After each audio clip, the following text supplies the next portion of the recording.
আমরা আলোচনা করব প্রথম অধ্যায়ের টেন্সর অ্যানালাইসিস প্রথম অধ্যায়ের উদাহরণ 40। এখানে বলছে কি, দেখাও যে ডেল ফি কিউ একটি দুই মাত্রার মিশ্র টেন্সর। তাহলে আমাদের সূত্র লিখতে হবে দুই মাত্রার ডেল ফি কিউ। এই যে এখানে দেখেন এর আগের অঙ্ক, এখানে যেটা দেওয়া থাকবে এটা বারটা এই পাশে নিতে হবে সূত্র। আর ফি এর জন্য আই, এই যে ফি এর জন্য আই, আর জে এর জন্য আমাদের কি নিতে হবে, কিউ নিতে হবে, বা ফি এর জন্য আই, কিউর জন্য জে নিতে হবে। এই ডেল এক্স বার বা ডেল বার আই জে মানে কি, উপরে আছে কি আই, তার মানে কি ডেল এক্স বার আই, আর নিচে আছে কি ডেল এক্স জে, তার মানে কি লিখতে হবে, নিচে ডেল এক্স বার জে লিখতে হবে। এটা হচ্ছে সূত্র, এবার মনে রাখলে হবে। এবার আমরা কি করব, আমরা এটাকে দুই মাত্রার মিশ্র টেন্সর দেখানোর জন্য আমরা এটাকে নিচেও ডেল এক্স পাওয়ার ফি নিব, উপরেও কি করব ডেল এক্স পাওয়ার ফি নিব। তো এটা বাদ গেলে ঘুরে ঘুরে আগের জায়গায় চলে আসে।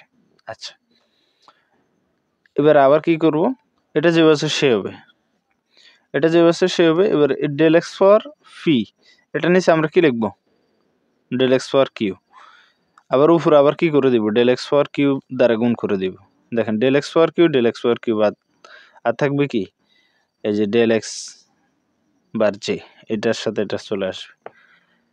আচ্ছা, তাহলে আমরা কি করবো, এবার এটা যে আছে সে হবে। এবার দেখেন ডেল এক্স ফি ডেল এক্স কিউ, এখানে ছিল বার, এই জন্য আমরা বার দিছি। তাহলে এখানে কিন্তু এক্স বার নাই, এই জন্য আমরা কি দিতে পারবো না। এখানে ফি কিউ ঠিক আছে, এখানে আই জে ছিল, এখানে আই জায়গায় জে, এবার কি আই জায়গায় ফি, যে জায়গায় কিউ বসাই দিতে হবে আর কি। তো এখানে ফি কিউ আছে, এই জন্য ডেল ফি কিউ। আচ্ছা, এরপর কি এটা যে আছে সে হবে। এটাকে যদি আমরা সাজিয়ে লিখি তাহলে কি হবে, এটা যে আছে সে হবে, এটা এখানে লিখবো, আর এটাকে শেষ লিখবো। এবার আমরা যদি দেখি তাহলে কি দাঁড়ায়, এখানে যে দেখেন ডেলের এই পাশে কি আছে, দুইটা বাস্তব চলক আছে, ফি এবং কিউ।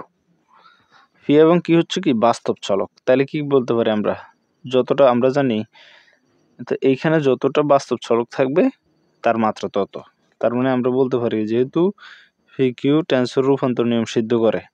রূপান্তর বলতে এই যে ডেল বার আই যে না, এই যে দেখেন এই যে এটা আমরা এখানে লিখব, সূত্র অনুযায়ী আপনি বসান তাহলে কিন্তু মিলে যাচ্ছে। যে ওই সূত্রটা কি ছিল, ডেল এক্স বার, ডেল বার মানে কি ডেল এক্স বার, উপরে আই, এই জন্য আই।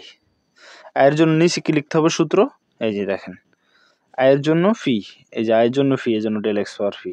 নিচে আছে del x del bar j না, এই জন্য আমাদেরকে ডেল এক্স বার জে নিচে লিখতে হবে। Del x bar j, j এর জন্য আমাদের চলক হচ্ছে কি কিউ, তাহলে যে ডেল এক্স পাওয়ার কিউ এটা উপরে লিখতে হবে। এবারে এটা বার ছিল, এটা বার ছাড়া লিখতে হবে। বার ছাড়া লিখতে আয়ের জন্য ফি, জে এর জন্য কিউ। তার মানে কি করতেছে, এটা রূপান্তর টেন্সরের রূপান্তরের সূত্র মেনে চলতেছে। তার মানে আমরা কি বলতে পারি, ডেল ফি কিউ একটি দুই মাত্রার মিশ্র টেন্সর, যেহেতু এখানে ফি কিউ দুইটা বাস্তব চলক আছে। তো আশা করি এটা বুঝতে পেরেছেন। ধন্যবাদ, আসসালামু আলাইকুম।